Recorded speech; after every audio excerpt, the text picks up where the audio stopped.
বৃহস্পতিবার বিকাশ ভবনে চাকরিহারাদের বিক্ষোভ। আটকে পড়েন এক অন্তঃসত্ত্বা কর্মী। তাকেও বেরোতে দেওয়া হয়নি বলে অভিযোগ। আর দুদিন পর ক্ষমা চাইলেন আন্দোলনকারী শিক্ষক ও শিক্ষাকর্মীরা।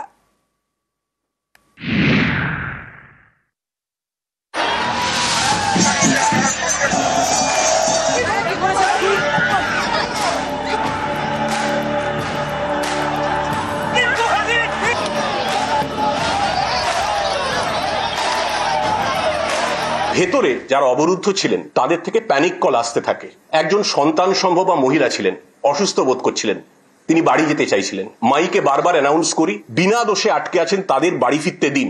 তারপর আমরা চেষ্টা করি পুলিশ দিয়েই রাস্তার অর্ধেক অংশ সেটাকে ভাগ করে নিয়ে যাতে তারা বেরোতে পারেন। তখন পুলিশের ওপর চড়াও হয়, যারা বেরোচ্ছিলেন তাদের ধাক্কাধাক্কি করা হয়। বিনা দোষে 500-600 মানুষকে, অসুস্থ মানুষকে যদি আটকে রাখা হয় এভাবে, তাহলে সেই আন্দোলন গণতান্ত্রিকও থাকে না, শান্তিপূর্ণ থাকে না। চাকরিহারা শিক্ষক এবং শিক্ষাকর্মীদের বিক্ষোভ। এ নিয়ে বৃহস্পতিবার দিনভর উত্তপ্ত বিকাশ ভবন।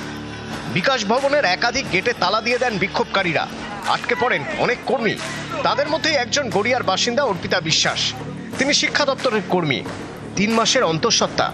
বৃহস্পতিবার সন্ধে বিকাশ ভবনের সামনে ধুমধুমার, একেবারে তুলকালাম পরিস্থিতি। ভিতরে আটকে থাকা কর্মীরাও উদ্বেগে। অন্তঃসত্ত্বা অর্পিতার চিন্তা অন্যদের থেকে বেশি। বেরোনোর সময় 4টে-5টা নাগাদ তখন আমার সহকর্মীরা পুলিশদের গিয়ে জানান। আমি যেহেতু 3 মাসের অন্তঃসত্ত্বা, তো পুলিশ কর্মীরা সেই অবস্থায় আমাকে নিয়ে নিছে। তো কিছুতেই তো বার হতে দেবে না।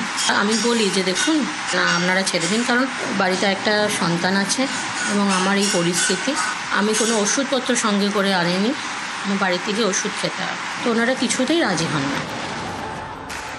বিক্ষোভের জেরে অফিসে আটকে পড়েছেন অর্পিতা। কখন কিভাবে বাড়ি ফিরবেন কিছুই বুঝতে পারছেন না। তার গড়িয়ার বাড়িতেও তখন উদ্বেগ। টাইম পেরিয়ে যাচ্ছে, খুব চিন্তা করছি। আমার নাতনি তো খুব কাজে, মাম্মি এখনো আসছে না কেন, মাম্মি এখনো আসছে না কেন। আমার ছেলে আবার আমাদের পাশের বাড়িতে ফোন করেছে, দিদা এরকম মামির অফিসে নাকি খুব ঝামেলা চলছে, কি গন্ডগোল হচ্ছে। তো আমার নাতনি তো শুনে খুব কাজেও, বৌমা অন্তঃসত্ত্বা, এই জন্য খুব চিন্তা হচ্ছিল আর কি। সুপ্রিম কোর্টের রায়ে এসএসসির প্রায় 26,000 চাকরি বাতিল হয়েছে। এ নিয়ে বিক্ষোভ। অভিযোগ, অন্তঃসত্ত্বা অর্পিতা বিশ্বাসের সঙ্গে কোনো সহমর্মিতা দেখাননি বিক্ষোভকারীরা। বিভিন্ন রকম তো কথা হচ্ছিলই, যে তোরা ভেতরেই থাক, আরেকজনও বলেন বেরোলে কেটে ফেলবো। এইসব কথা শুনে তো আমি আরও ভয় পেয়ে যাই। প্রতিবাদের অনেক ভাষা আছে, তবে এই রকম আটকে বা এই রকম পরিস্থিতি সৃষ্টি করে একটা প্যানিক পরিস্থিতি, এটা কাম্য নয়।